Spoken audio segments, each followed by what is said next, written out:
இன்றைக்கி நம்ம பார்க்க போகிற சமையல் என்னென்னு பார்த்தீங்கன்னா ஒரு சூப்பரான அவல் கேசரி எப்படி செய்யலாங்கிறத பார்க்கலாம். நல்ல டேஸ்ட்டாக இருக்கும், சிம்பிளாகவும் இருக்கும். கிருஷ்ண ஜெயந்திக்கு இது மாதிரி ரொம்ப ஈஸியாக செஞ்சு பாருங்கள்.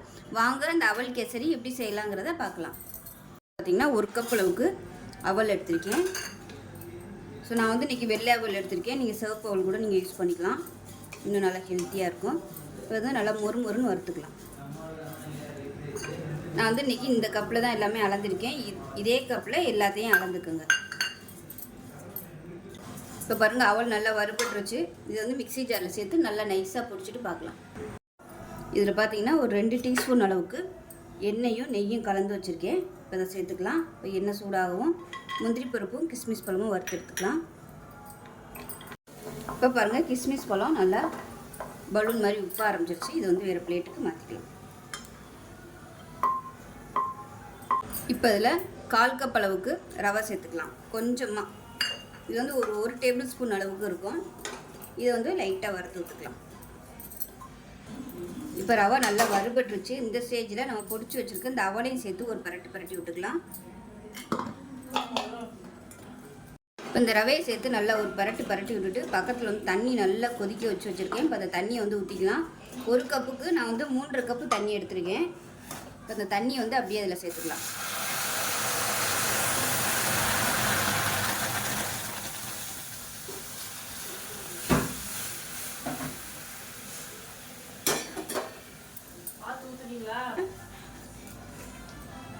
கைவிடாமல் கிளறி விட்டுக்கோங்க, அப்போ தான் கட்டி பிடிக்காது.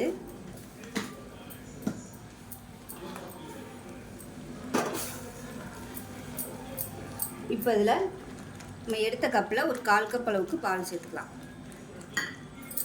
இதையும் சேர்த்து நல்லா கிளறிக்கலாம். இப்போ இதில் ஒரு சிட்டிகை அளவுக்கு லெமன் எல்லோ கலர் சேர்த்துக்கலாம். சேர்த்து நல்லா கலந்து விட்டுக்கலாம். இப்போ பாருங்கள், நல்லா வெந்துருச்சு. இந்த ஸ்டேஜில் எந்த கப்பில் எடுத்தோமோ அதே கப்பில் 1 கப் அளவுக்கு ஜீனி சேர்த்துக்கலாம். உங்களுக்கு கம்மியாக வேணும்னா இன்னும் 3/4 கப்பு கூட நீங்கள் சேர்த்துக்கோங்க. அடுப்பு குறைச்சி இருக்கட்டும்.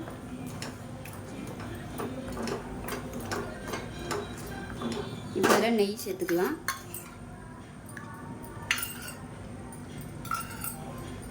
கால் கப் அளவுக்கு நெய் சேர்த்துக்கலாம்.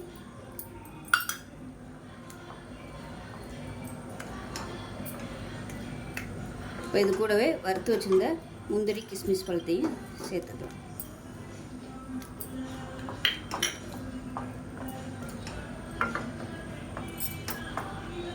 இப்போ பாருங்கள், நமக்கு அருமையான அவல் கேசரி ரெடி ஆயிடுச்சு. ஸோ இந்த ஸ்டேஜில் இருக்கையிலே அமர்த்திடுங்க. ஆறுச்சுன்னா நல்லா கெட்டியாக வந்துடும். ரொம்ப ஈஸியாக பண்ணக்கூடிய அவல் கேசரி ரெடி ஆயிடுச்சு. ஸோ இதே மாதிரியே செஞ்சு பாருங்கள். செஞ்சு பார்த்துட்டு எப்படி வந்துச்சுங்கிறத சொல்லுங்கள். வீடியோ பிடிச்சிச்சுன்னா லைக் பண்ணுங்கள், கமெண்ட் பண்ணுங்கள், சேனலை சப்ஸ்கிரைப் பண்ணுங்கள், பக்கத்தில் உள்ள பெல் பட்டனையும் ப்ரெஸ் பண்ணுங்கள். நன்றி.